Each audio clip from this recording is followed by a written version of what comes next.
নির্বাচনের আগে রাজনৈতিক দল থেকে দূরে থাকতে পুলিশকে নির্দেশনা দিয়েছেন স্বরাষ্ট্র উপদেষ্টা জাহাঙ্গীর আলম চৌধুরী। রবিবার পুলিশের নির্বাচনী প্রশিক্ষণের উদ্বোধনীতে তিনি বলেন, সুষ্ঠু ভোট করতে বিগত 3টি নির্বাচনের কথা মাথা থেকে ঝেড়ে ফেলতে হবে।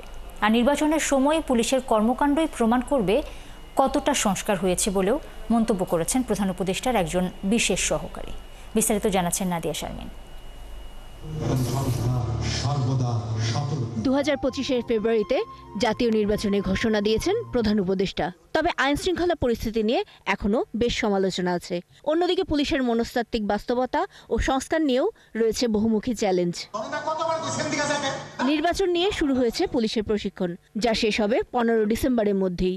এর উদ্বোধনী অনুষ্ঠানে সেসব চ্যালেঞ্জের কথাই মনে করিয়ে দেন আলোচকরা। এই প্রশিক্ষণের মধ্য দিয়ে আমরা জানব কিভাবে চাপের মধ্যেও নিরপেক্ষ থাকা যায়, নির্বাচনের নিরাপত্তা দেওয়া এবং এটা সুষ্ঠুভাবে অনুষ্ঠানে সহায়তা করা আমাদের জন্য একটি ঐতিহাসিক পরীক্ষা। সর্বোচ্চ ধৈর্য, বিচক্ষণতা ও আত্মসংযম প্রদর্শন করতে হবে এবং অবশ্যই সর্বোচ্চ ত্যাগ স্বীকারের জন্য প্রস্তুত থাকতে হবে। আপনার প্রিয় কাপড়ের যত্নে এলো এনজাইম সমৃদ্ধ Arik silver wash detergent powder, 500 গ্রাম মাত্র 70 টাকা। প্রিমার্ক। আপনি কতটুকু পরিবর্তন আনতে পেরেছেন? জুলাই আগস্টের পর আমরা যে নতুন প্রেক্ষিতে এই সংগঠনটাকে আমাদের দেশের মানুষের কাছে উপস্থাপন করতে যাচ্ছি, তার চূড়ান্ত পরীক্ষা হবে নির্বাচন। এজন্য বিগত 3 নির্বাচনের বিষয়গুলো মাথা থেকে ঝেড়ে ফেলার আহ্বান জানান স্বরাষ্ট্র উপদেষ্টা। তিনি জানান, নির্বাচনের আগে লটারির মাধ্যমে পুলিশে বদলি ও পোস্টিং দেওয়া হবে। এটার ক্ষেত্রে অনেক প্রতিবন্ধকতা আসবে, বাট আমি কারো কোনো কথা শুনবো না। এটা লটারির মাধ্যমেই হবে যদি আমি থাকি। আপনারা এই 14, 18, 24-এর নির্বাচন ওইটা মাথা থেকে মুছে ফেলবেন।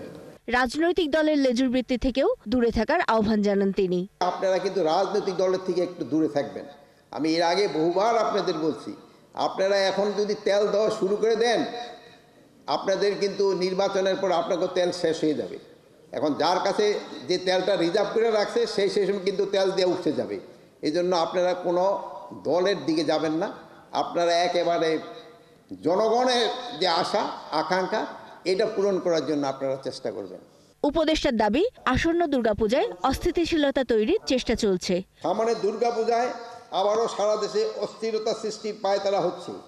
গত বছরের ন্যায়ও এবছর সর্বোচ্চ সতর্কতা থাকতে হবে। আর রাজবাড়ীতে নুরাল পাগলা ইস্যুতে আইন শৃঙ্খলা রক্ষাকারী বাহিনীর কোনো গাফিলতি আছে কিনা তা খতিয়ে দেখা হচ্ছে বলেও জানান উপদেষ্টা। যারা করছে তাদের কিন্তু আমরা অলরেডি কয়েকজন 5 জনের আইনের আওতায় নিয়ে আসছি এবং তাদের জিজ্ঞাসাবাদের পরে আমরা হয়তো পুরো ঘটনাগুলি আরো জানতে পারব। মব নিয়ন্ত্রণে ব্যর্থ কিনা জানতে চাইলে তিনি তা অস্বীকার করে সবাইকে সহনশীল হবার আহ্বান জানান। না, আমরা ব্যর্থ হচ্ছি না। এখন যারা এটা মানে যে জিনিসটা করছে, একটা জিনিস আপনার ক্ষেত্রে আমরা কিন্তু খুব অসহিষ্ণু হয়ে গেছি। নাদিয়া শারমিন, 71, ঢাকা।